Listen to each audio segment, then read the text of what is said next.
Hello, everyone. Uh, I am no one, and no matter how much I tell my dogs to relax right before I start, they always have to move around, and I don't know why. But today I come to you to talk to you about something that's a little bit more dark. It's not that I haven't been talking about dark things lately, but I want to talk to you about um, this episode, the 20th episode of Zero Hours, about the psychology and the ethnography, um, the intersectional impact. And ethnography is the intersectional impact story of any person or event from the perspective of race, gender, ethnicity, and all of the other intersections that people come across. Relax.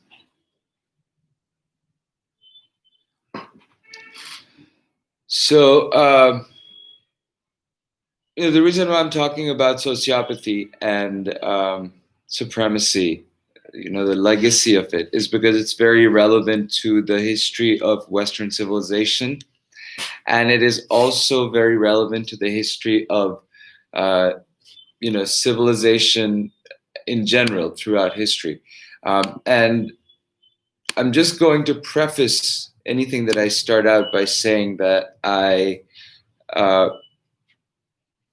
I don't have a PhD in this topic. This is a layperson's ethnography, which is, I suppose, in many ways an autoethnography. So, I was born in India. My family, a big portion of my family comes from Bangladesh, which before the British came into the Indian subcontinent was part of the Mughal Raj. In fact, Bengal was the richest province of the Mughal Raj. And at the peak of the Mughal Raj, with the Emperor Aurangzeb, the Mughal Empire had their annual GDP was about 25% of the global wealth. So at that time, the Indian subcontinent was by far the richest, um, um, monetarily the richest part of the world, kingdom, empire. So, so what happened was, with the exploration of the Renaissance, after the Dark Ages in Europe and the Renaissance, and I'm not going to talk about the history of the Caucasus Mountains and the Aryan race right now. We're going to talk about what Hitler thought was the Aryan race, because it's coming. We're going to focus on this story right now. So, stop.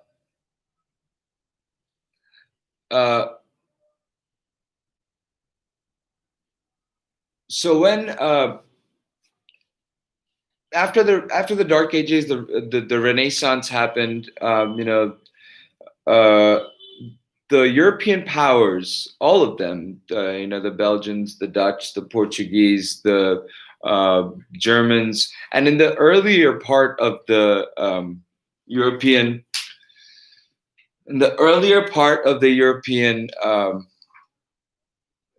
conquest, exploration, it wasn't the British or the French who had taken the lead. This people who started, Vasco da Gama was the first one to come to India properly. Christopher Columbus went the wrong way. And that's why Native Americans are called Indians. And I don't know why people still do it, because, now it's popularly known and accepted. So, enough. I'm so sorry. No, I'm not. Anyway, so with Vasco da Gama coming to the Indian subcontinent, the word got out in Europe that the Indian subcontinent was rich, not only rich in resources, but also in a labor force, and but they weren't aware of the history of it because of the philosophy under which Eastern society of the Indian subcontinent operated for a long time. Now, mind you, the Mughal dynasty changed quite drastically with the rise of Aurangzeb as the emperor. Um, and it went from being very tolerant of secularism, despite being an Islamic uh, sultanate, empire, kingdom, and Dinillahi was a philosophy that Akbar the Great, who was pretty much the foundational greatest, was kind of the Elizabeth the First of England uh, character or figure in Mughal dynasty history. So, uh, Dinillahi was this philosophy that all religions are equally administered and treated under the law under the Mughal Empire. And to show that, Akbar actually married a Hindu. Akbar, who was a Muslim, married a Hindu who became the mother of the Aurangzeb. And I may be getting the names wrong. If I am, please somebody. And ironically enough, with Aurangzeb came the this no, his son was Jahangir. Jahangir's son was Shah Jahan. Shah Jahan's son was Aurangzeb. So a lot came. Jahangir came from. So it was Aurangzeb's great ancestor who was actually Hindu. Despite that, Aurangzeb became a radical Muslim, and then that precipitated somehow into the um, disbalance of equity in the Indian subcontinent, which the explorers exploited. Now, at this time, Europe was quite poor and rising up from the Dark Ages, and Renaissance was giving them this enlightenment of ideas of sanitation and cleanliness, and art and poetry was rising, and it was all a very trying time on one side, but also a time of enormous prosperity coming in. But you have to ask where the prosperity was coming in, because it wasn't coming in from Europe. Europe largely still doesn't have that many natural resources, um, you know. So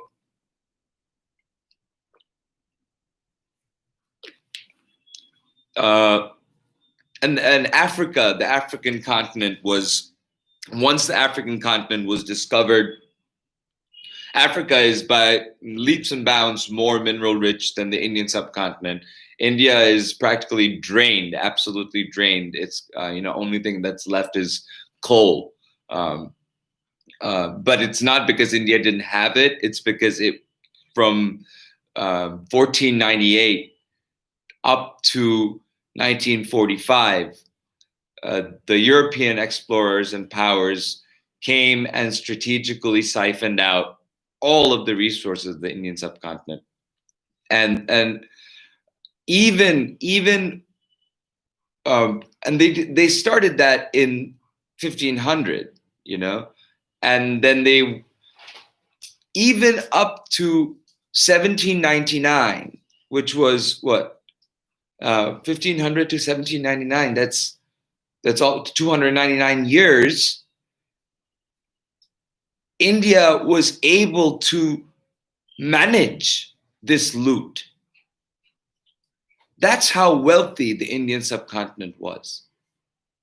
I've heard stories from my aunts and other people in my family who said that, news came out at a time that people weren't people weren't paying any taxes in England because uh, there was so much going from the Indian subcontinent. Now, I don't know enough to comment on the specifics of it, but I do know that, personally speaking, what that did to my family. Uh, on one side of my family, they were land barons, zamindars, and on the other side, they were what you would call quartermasters um, in Western tradition. So now this is another place where while in the Indian subcontinent, Din-Ilahi had already risen and fallen, Europe was still, squabbling amongst each other with paganism and Christianity, and secularism was widespread in the Indian subcontinent. So that ideology was ingrained within the Indian subcontinent, and it was done so even before Din-Ilahi, with Ashoka and with I mean it's an old tradition of secularism that goes on in India. So sectarian violence in India happens a lot, but it could be a lot worse, as we can see now with the American society fracturing. And I'm going to get to that. This is going to be a little long. Uh, so, India managed, but that was the rise of Europe. The finances came from divide and conquer politics of the British Raj, because after 1799, when the Mughal dynasty fell, by that time the British had, because the Dutch and the Portuguese and the French didn't come. They came and they did, but they mostly traded and they established colonies, Goa, Pondicherry. Even in Bengal, there are parts. I'm not well versed in that part of Indian history, but the British came and the British got greedy, and this supremacy came about the color of skin and about the very loose ways in which people operated in the Indian subcontinent and in the Mughal Sultanate, and then in the different zamindaris and the different, the barons and the earls and the dukes, and there are all different names for it in Hindu heritage, and the Nawabs and the Rai Bahadurs. It's all over the place. So just like in England, but far more complicated. All of that, by the way, has been done away with the Indian Parliamentary Act of 1950 or something like that. So if you have to join the Indian Union, which other kingdoms have subsequent to that, like Sikkim, they've had to give up their monarchy. So I think Sikkim was the last. I don't know. Again, that history is also not clear with me. Anyway, so by that time, the British had, because, from the 1670s, the end of Elizabeth I's reign, and on with, I think it was James, who was the son of Mary, no, Scott, Mary of Scots, was her name Mary? Mm. So,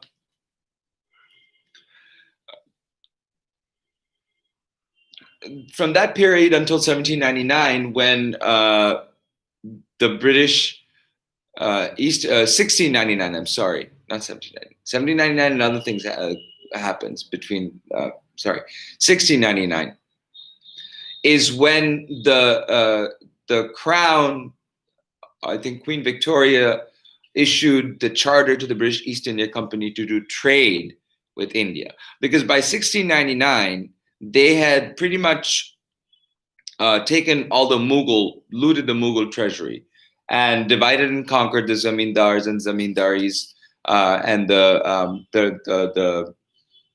Rajput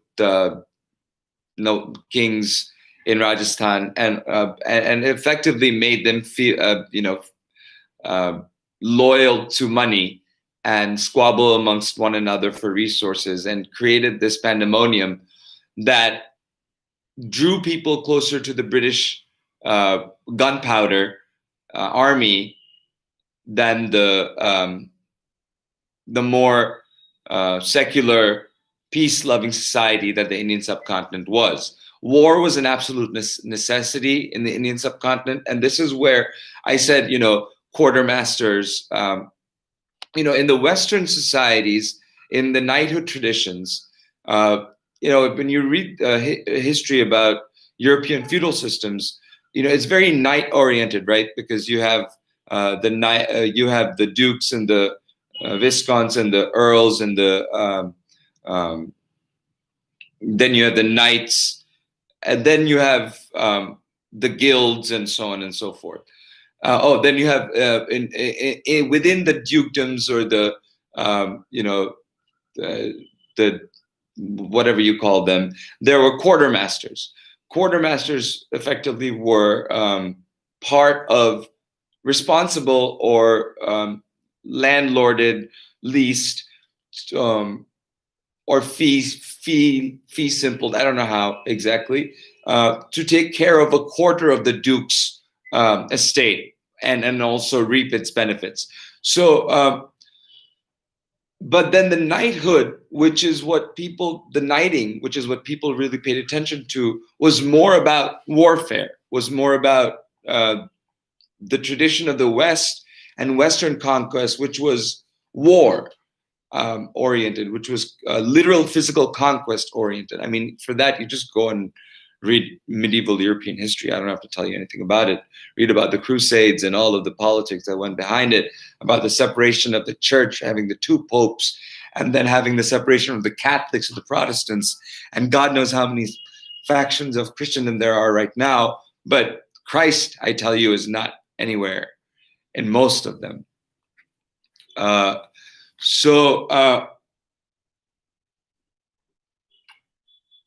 After,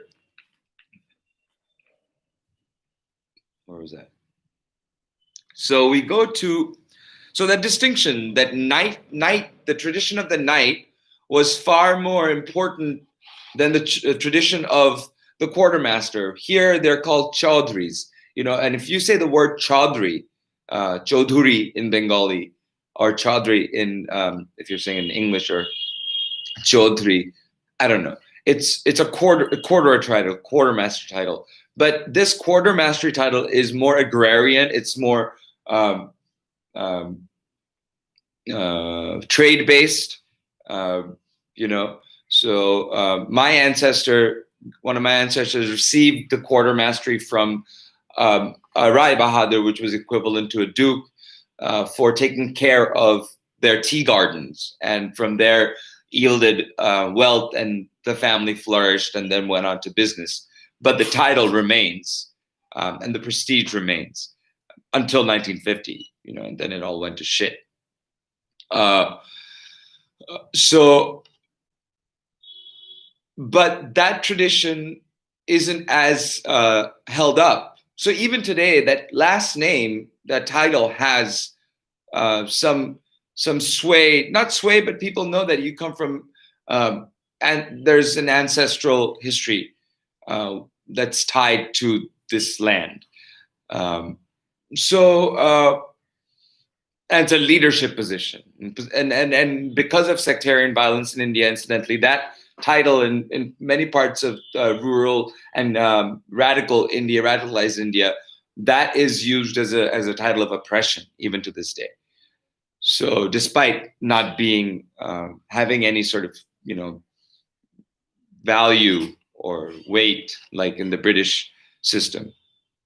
So and that combativeness, I think, gave the British the gunpowder, and the French and the British and the European powers the physical might to be able to barter that as one of the tools of operation to divide the Indian subcontinent. That's what I was getting at, you see.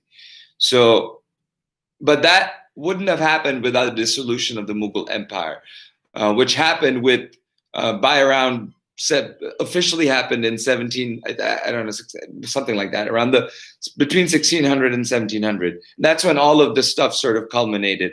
And by the mid 1700s, the British East India Company became, from 1699 to 1757 or something like that, there was a huge, massive rebellion that happened against the British East India Company because of how they mistreated the people of the Indian subcontinent to exploit, manipulate, and loot them of the resources that were necessary at this point.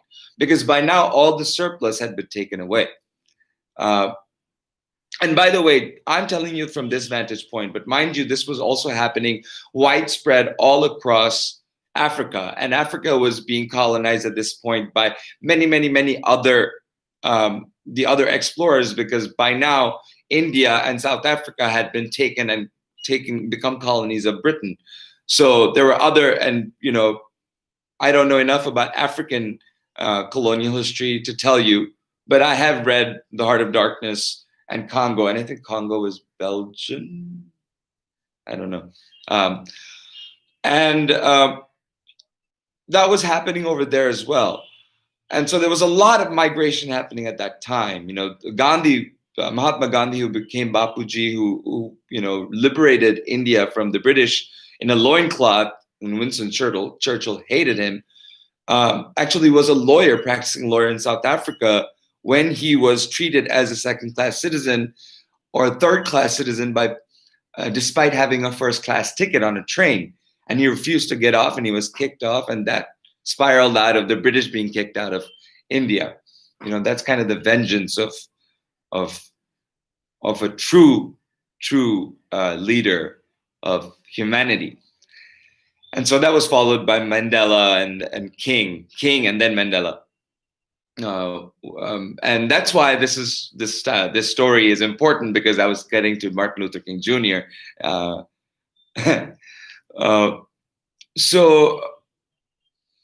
But you see, it's a huge topic that I'm talking about today. So it's 22 minutes at the moment. So while this divide and conquer happened, there was this elevation of certain people, this downing of other people, and it happened on so many different intersections, so many different stratums, because the British had also used sectarian violence. There are stories in Bengal about the British, sneaking in cow meat in temples and pig meat into mosques to incite sectarian violence, and all that may have been speculation. But I come from a family, the site of quartermastery, a lot of whom were freedom fighters for the Indian independence, and for that they were largely ostracized. And a lot has happened personally with that side of the family, and also with the other side of the family, who were ousted from Bangladesh before my father's side and they were barons. It became a point where then they started, once that separation happened, and once the British Empire took control of the Indian subcontinent in the mid 1700s, and it became part of the British Empire, then this idea of superiority took over, where the color of the skin became the onus of their control and the inferiority. And at that time, Calcutta, the city where I was born, was the capital of India. It was a magnificent city. It was the jewel of the East, as they would call it. And there's still that road today called the Red Road. And today on the Red Road, all the parades are held and all of that. But during the British Raj, it was close to the banks of the Ganges, and the Fort Williams, which is still there, which is now Indian Eastern Command. That fort was the British command of the armies of Indian British Empire. And the Red Road was where only white people, only Britishers were allowed to walk. Indians weren't allowed on the Red Road, on their own land. And that was psychological warfare. Mind you, the whole time the British Empire knew, and going into Africa, the little that I know of African history, not African American history, they're two different. There's a link, yes, and I'm getting to that link. I'll tell you very briefly, is that slavery came out of division sown by an outsider amongst people of one country, of people of one nation, people of one tribe. And that happened in Africa a lot. And because Africans were far more agrarian and even less combative than the Indian subcontinent, because they hadn't, a lot of them chose not to rise like the Indian subcontinent did. It was kind of looked down upon. It wasn't humble. And the explorers who were far behind on that evolution of magnanimity and creativity and getting close to the land that the African population was, they just went to town in dividing these tribes, dividing these small nations. And so when these nations warred, mind you, Africa is closer to Europe than India was. It's more accessible, and the psychology of the darkness being bad and light being good is woven into the propaganda of the Bible as it warped from what Jesus and Christ said to what all the different factions of the churches and understandings understood to become levers of political control and power. And used it to so much so to the point that Henry VIII separated from the church and became the Church of England. I mean, the audacity of that. But faith is faith, and faith is very personal.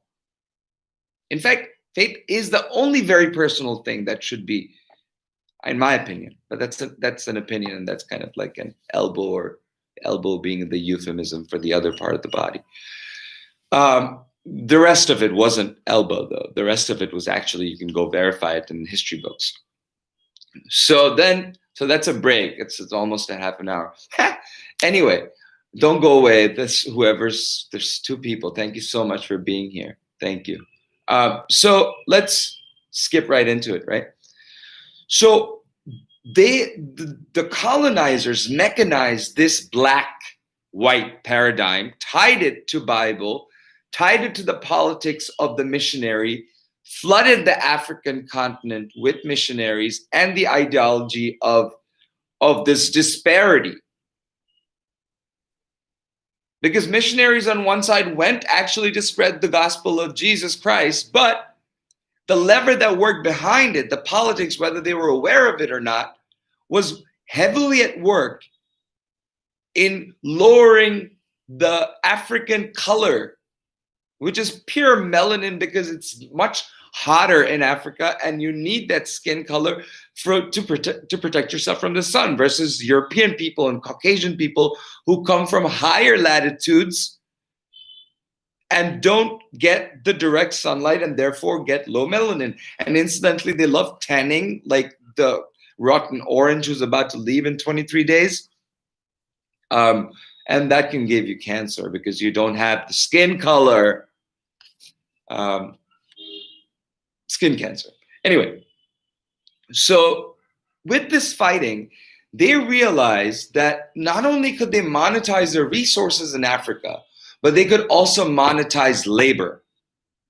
And they could monetize labor by really getting into the psyche of these people with this understanding that because they had gunpowder and advanced weaponry, and because weaponry was the way of the world, and fighting and killing and death was the way of conquest and expansion, instead of trade and understanding and secularism and community development and progress, they were like, okay, then we have to protect ourselves too. So we will do this, and they become the other person who is being divided and conquered becomes bad, and they go at each other. And the losers become the prisoners, who are then slaves of the winning tribes, who are then sold off to the explorers, who are then shipped off to Europe first, and then when the influx of the colored uh, Negro became too much in Europe, to the colonies for labor. So you understand that that's a psychology of sociopathy and supremacy. Is it's rooted in the pure inferiority that the only thing that the European continent and its explorers had, white people had, was gunpowder and the power of force, not the power of will, mind you. I was going to say will, but the power of will came from the people of Africa and the people of the Indian subcontinent and the people of the United States, who expelled these colonial powers.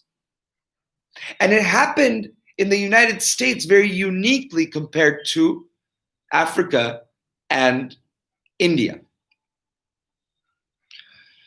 And that is so because, America became, first of all, Christopher Columbus fucked it up and called it India, and everybody thought it was India, and it was really awesome. And they got there and they realized that, the Native Americans were far more, in some ways, advanced in an esoteric way, and didn't see the importance of warfare, but where they were pretty damn ready for it, unlike in Africa, who were more peace loving, and in India, who were trade oriented. Native Americans knew how to fight. There was a legacy of fighting in that tribe. So that was an moment for them, right? But then it wasn't like email or digital existed at the time. So by the time a ship got back to tell you, oh, wait, hold on, he was wrong, 10 ships had already come because somehow the news got out. So that part is speculation. But, that's how it spread, right? And then what happened? What happened was you have this influx of, people forced and brainwashed and then oppressed and then tortured into slavery, brought over the ships and demoralized and dehumanized in the 2.5 months that they were kept in the ships and then put into work and been made grateful to be alive. It also brought in a huge amount of people from Europe who were being persecuted by these same people who were hungry for power and oppression and control. And the fringe and the artists and the tradesmen and the people who didn't believe, who were coming to an understanding that this oppression of monarchy, of the very top people, the very top get everything and we have to be in squabbles. By then, Europe had already achieved enlightenment. It was getting advanced in medicine and it was leaping forward because there had been a combination at that time, not just of this exchange of power and exploitation of humanity at that time, but there was also an exchange of wisdom and knowledge and understanding. Some of the pivotal people who helped the British get out of India were Britishers. Some of the pivotal people to stand up for the rights of enslaved African Americans were white people. So it's not about white people, mind you. It's about the ideology of supremacy, whether through race, through alienation of xenophobia, or through discrimination by gender orientation, gender identity, whatever, by whatever, disability, whatever it may be. They are undercutting something there because that is not the truth. Because a white person and a supremacist is not the same thing. You have to get this clear in your head. Because there were supremacists and there were power mongers and there were imperialists and there were colonialists who lived in Europe, and there were hundreds of thousands of white people who fled that and said, no, we want to go over there to the new land, to the new world, and we're going to do our best to make it there. At that time, mind you, colonies had already started. So these societies had to operate within these colonies of the French, of the British, were they Dutch? Yeah, Dutch. I'm not going to go into all of that because that's a lot of history and I don't know enough about it. So what happens is that there's this melting pot happening, and all of a sudden there's this influx of every part of the world coming in. And this is happening almost concurrently all over the world, mind you.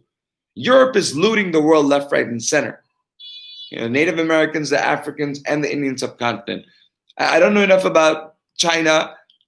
Japan already had an established dynasty. It's the longest dynasty in the history of humanity. It's still going. It's still one dynasty in Japan, mind you. The chrysanthemum throne has been the chrysanthemum throne in one dynasty for over 2,000 years. That's a legacy. And I think that's why they weren't they remained shielded from this, but they were affected by it, right? The British got in, they were affected by it. China was also, but I don't know enough about China to make comment, but Hong Kong isn't, that's enough. I'll say that. That's all I'll say. But I mean, that's incidentally a good thing now for Hong Kong, because that's how the script changes and everything revolves and evolves. But, the stench of imperialism, power mongering, and the weaponization of the psychology and the psychopathy of supremacy hasn't gone away. It is still very much part and parcel of how everything works. So, why is the United States different than African subcontinent India? Because in the United States, white people who had been enlightened and understood through their own enlightenment, through the great masters of Europe like Michelangelo and Shakespeare, that and then by going out and learning about the other parts of the world like Africa and the stories by Rudyard Kipling, the Jungle Book, and then you have the story of Tarzan. This is about this amity that existed. And it, if you go to the history books, the story remains the same. There are these people. Tarzan and the people in Jungle Book are fictional, but the stories aren't fictional. They come from real stories of compassion. And, one of the stories is how my father's family wouldn't be here today if it weren't for Muslims, but that's a whole different story. And so, because white people in America rose up and said, no, we don't want this colonial power. This is the shit that we left behind. And then the Revolutionary War happened. And then with the Revolutionary War, the understanding that, by the way, as research is coming out now, and this wasn't out when I was in history, I was a history student in the University of Illinois in Urbana-Champaign, and that a lot of I wasn't aware of it at the time, at least, that the basis of an egalitarian society, that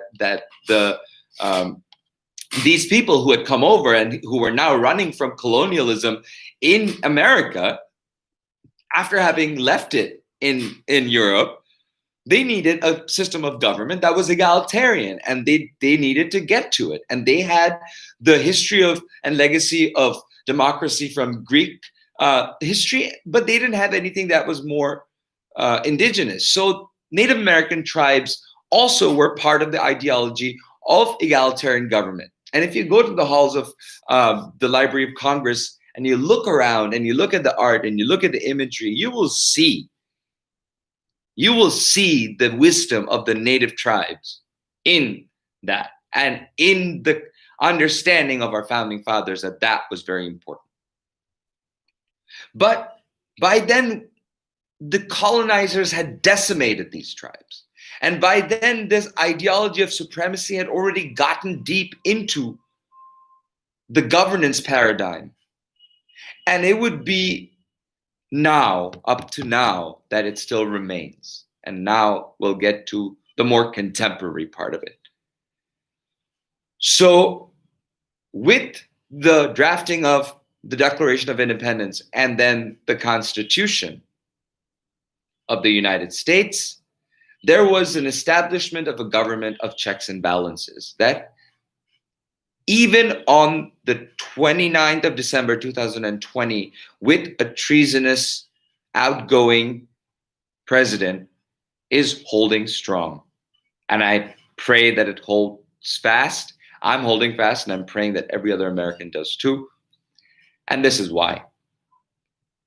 Because sewn into the Constitution's words and ideologies are mechanisms to ensure that we don't go back to the days when people have to run from colonialists, power mongers, and people who exploit us by brainwashing us. And for a long time, I thought I didn't know what my purpose was, but now I know that it is my purpose as much as I can to be a naturalized citizen of America and born in India, to have experienced on a visceral level, on an ancestral level, what the legacy and the history of sociopathy and supremacy can do, when it really has nothing at all to do with history, tradition, factual, evidentiary history, like how my mother's side's family's palace is still dilapidated and falling apart in Bangladesh today. And it predates the partition of India, predates the colonization of India. But I'm not going after that property. I'm going after the ideology that drove it, because that is the same exact ideology that is killing Americans and pitting Americans against one another. And it is the same playbook that Putin is using, that the colonizers used. And Putin's purpose is not, however, to colonize, because he's already colonized your mind with this superiority paradigm, and it has divided you, and it has made you believe again in the nastiness that the white race has any superiority whatsoever. No, there are many enlightened white people who are extremely superior to the many, many, many more, evidently, than I thought, white people who are not. And there are many white people of all races, not just white people, who were duped by Donald Trump, who played into the playbook of Putin, because his character, his history, his business acumen is evident that he will do anything for fame. He will do anything for publicity. He will do anything to remain relevant. And the minute he latched on, Putin said, I can use that. I can use his weaknesses, and I can get in the minds of Americans. Because American society is now so weak in its faith in itself, in its identity of being a democracy, in its identity that it is a secular republic that is supported and that is protected by the United States Constitution. But it's also one that requires the people, the citizens of America, to take that government that is theirs and hold the leaders that they have elected accountable. And when they don't do what they're told and work in the best interest and general welfare of the people, then they are voted out, and they better leave. Now, that adamance and that relentlessness and that incessant, challenge against oppression requires among many things, for you to realize that you're not inferior in any way if the color of your skin is anything but white. Let me tell you that. In fact, if you have even a tinge of anything else, you have more of a legacy in the legacy of this world. And if anybody comes and says, oh, the psychology of white superiority, there's so many white people. No, no, no, no, no, no, no. If you go back to these white people who have done these great things and you ask them back in their graves or their ashes, they will have told you that they have evolved. And had they not, they were limited in how far they got. So out of esoterics, back to reality. What happens? All this oppression concurrently happening throughout the continents. I think it also happened in Australia. And no wonder it's still part of the Queen's Kingdom. That's another story. The British monarchy. It's lovely though. It's beautiful. And it's wholly unnecessary. RuPaul does a better job. So, that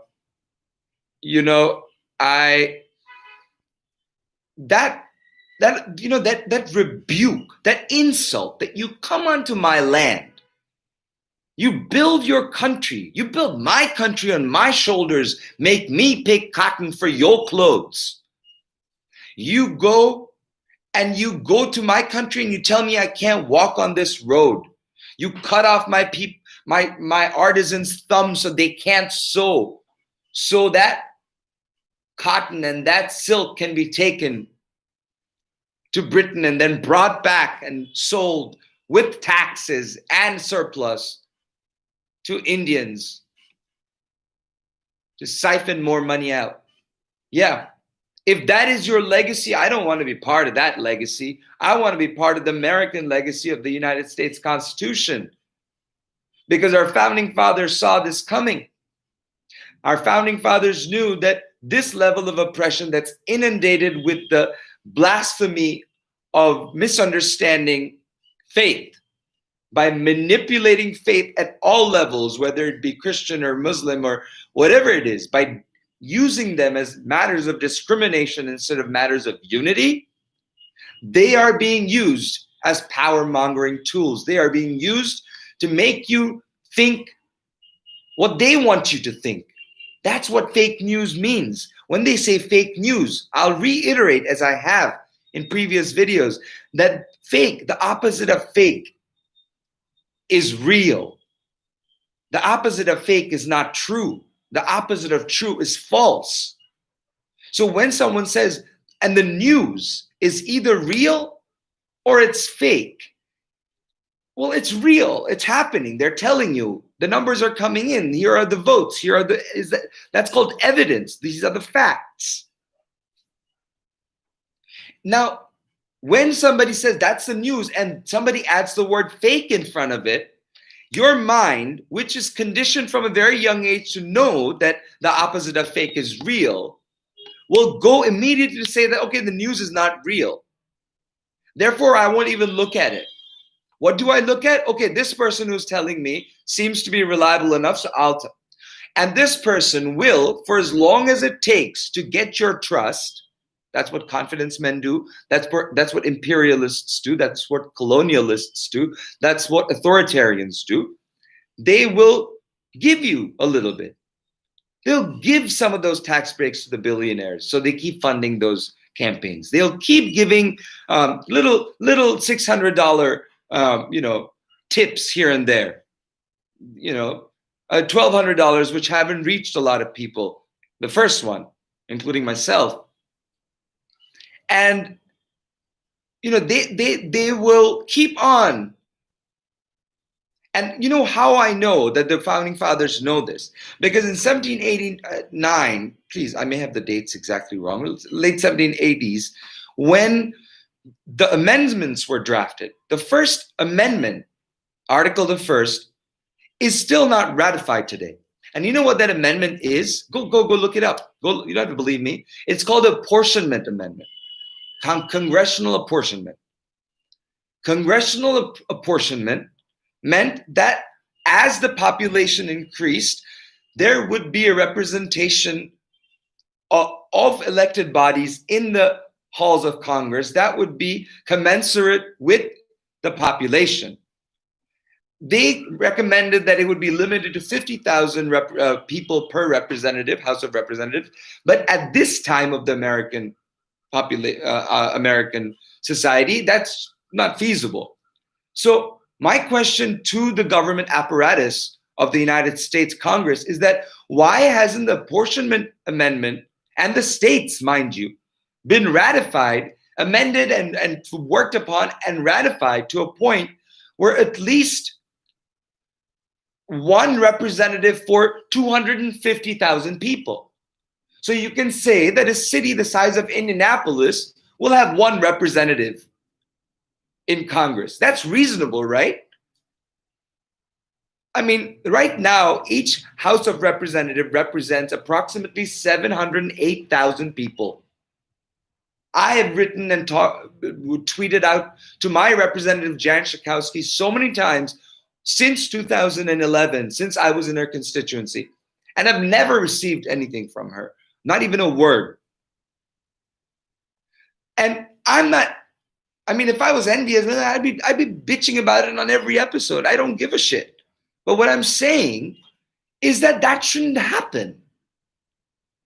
If the House of Representatives is the closest thing that the American people have to the American government coming to them, and that representation has been diluted over time with all kinds of sequestration of representation. I ask you why. And I answer that by saying it is the sociopathy of supremacy through the psychology of power mongering and keeping the power. What the power dynamic in Washington has done is not untrue as portrayed, but it is also true that Donald Trump's campaign is using a whole different militant aspect of weaponizing language and brainwashing to divert a cohort of the American population who are already skeptical of what's happening with an understandably corrupt governmental apparatus that doesn't properly represent the people. And he has manipulated that and made that into being more corrupt than it actually is, and used that as a veil to cover up his corruption enough to create doubt in the minds of people to believe of such a thing as fake news, and therefore go to believing and follow him like the Pied Piper to their deaths. And that's exactly what's happening in the United States right now. So, I'll make it. This is probably one of the longer episodes that I've done. And there are 3 people watching right now. I'm not watching the chat. I don't know if anyone said anything, because otherwise I can't. Otherwise I can't keep, talking about it. But I will leave you with this, and I've talked about this in the previous episodes about overcoming and protesting, about how I research information about fake news. If you just go and check them, you can watch the videos. I'm telling you don't have to like it, but do watch it, listen to those, because I think that January 4th, his rally in Georgia, and January 6th, whatever is going to happen in DC, are going to be times that the American Constitution will need the help of American citizens. I believe in my Constitution. I wholeheartedly believe. I went to a school where they used to say our motto was, students must remember that they're being trained to be ministers of justice. And once you graduate from a place like that, and you have people who made you love the law, even if you leave the bar and the profession and you choose not to be part of that at all, and I'll tell you that story at another time.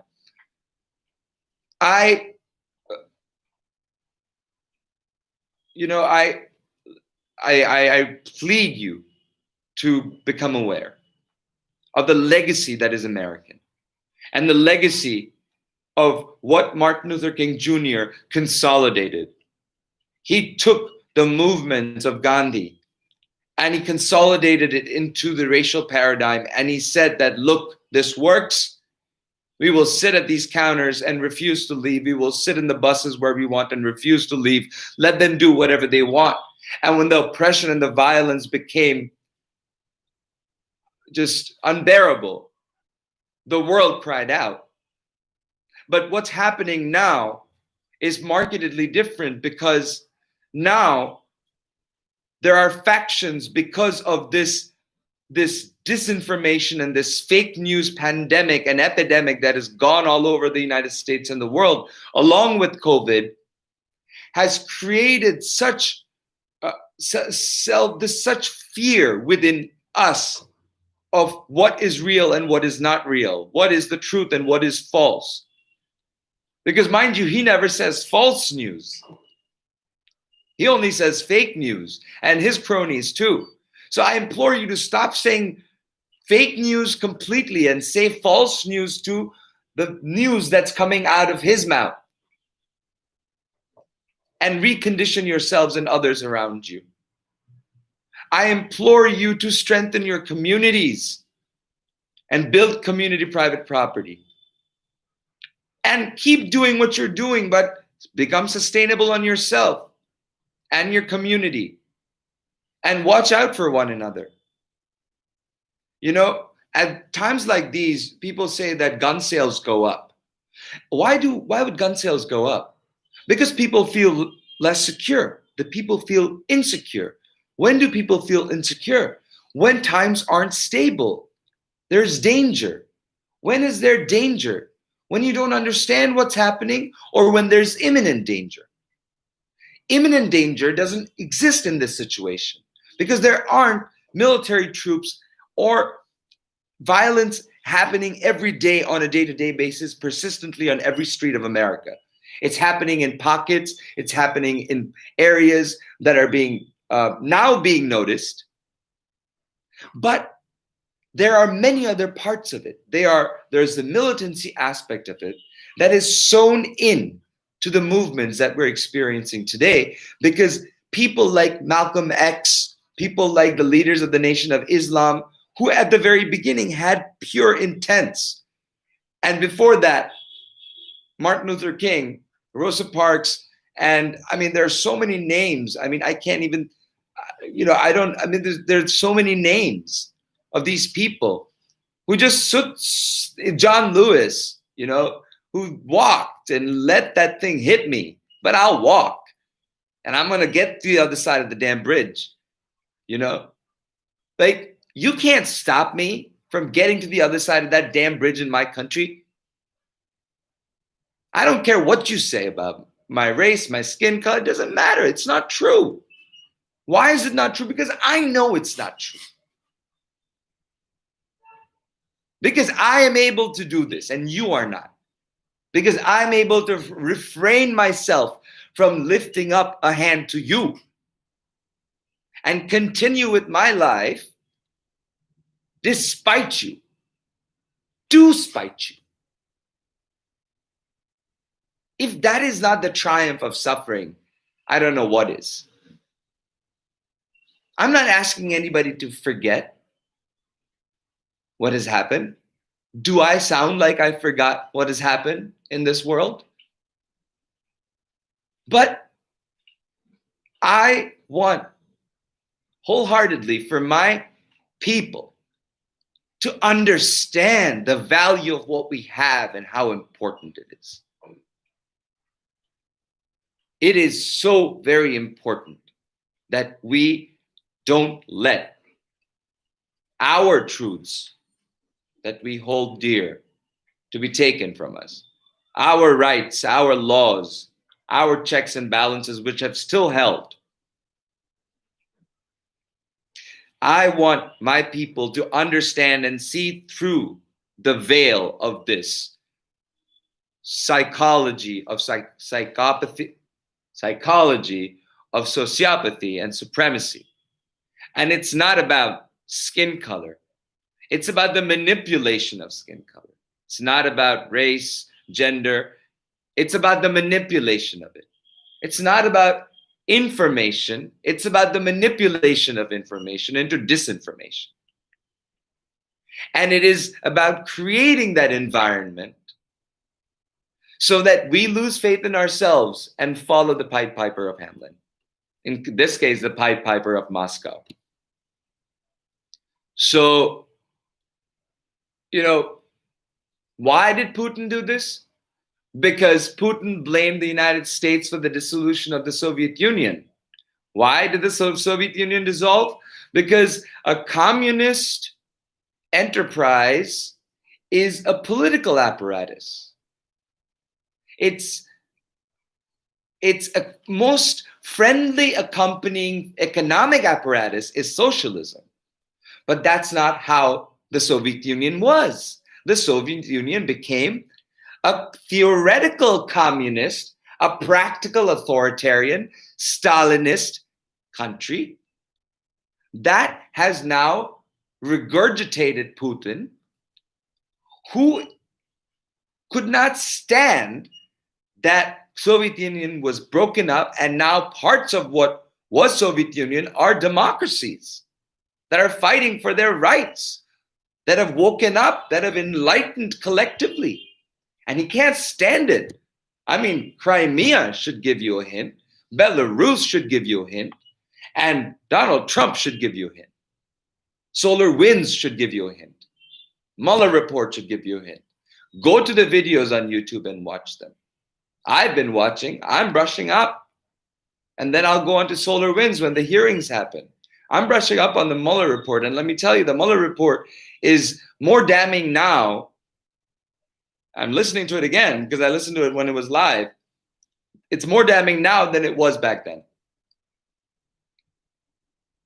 And I'm telling you that if you can wade through, just go to How I Research Information, look at it, and see if you can find, if you see that that's something that works for you. And if it works for you, then just, I thank you. I mean, you're welcome. I really, beat the psychology, break the spell, help others. Help others. There are people who have been duped. I'm convinced of it. I grew up in Danville, Illinois. We used to call it Dantucky, okay? And no.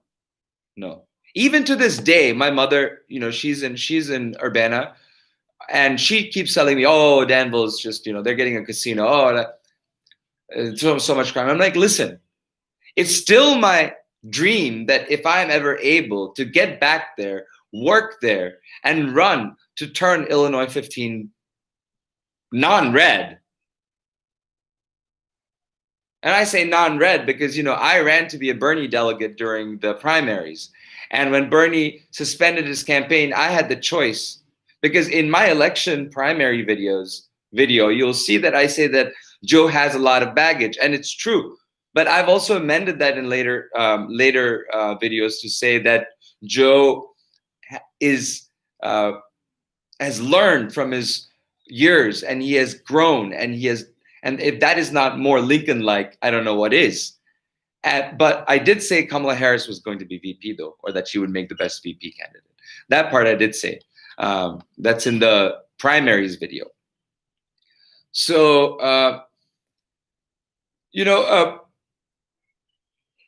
the psychopathy. Yeah, okay. So, I mean, I think I've kind of I'm going around in circles at this point, I think.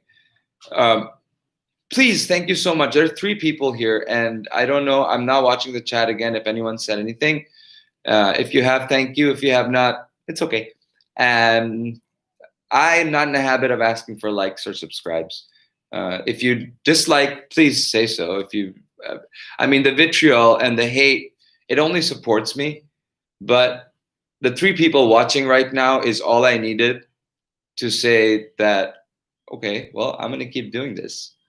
And I'm going to keep doing this as long as it's needed for my country and the world to heal. And I'm going to talk to you about suffering, and I'm going to talk to you about how to make it through, or how I did, and my suffering and my story, if anyone wants to know. And I will open it up completely. And the tribute projects and No One Unscripted and 0 Hour is with you, with the United States of America, with my country, and with the world as we walk through this abyss. And I want you to hold fast.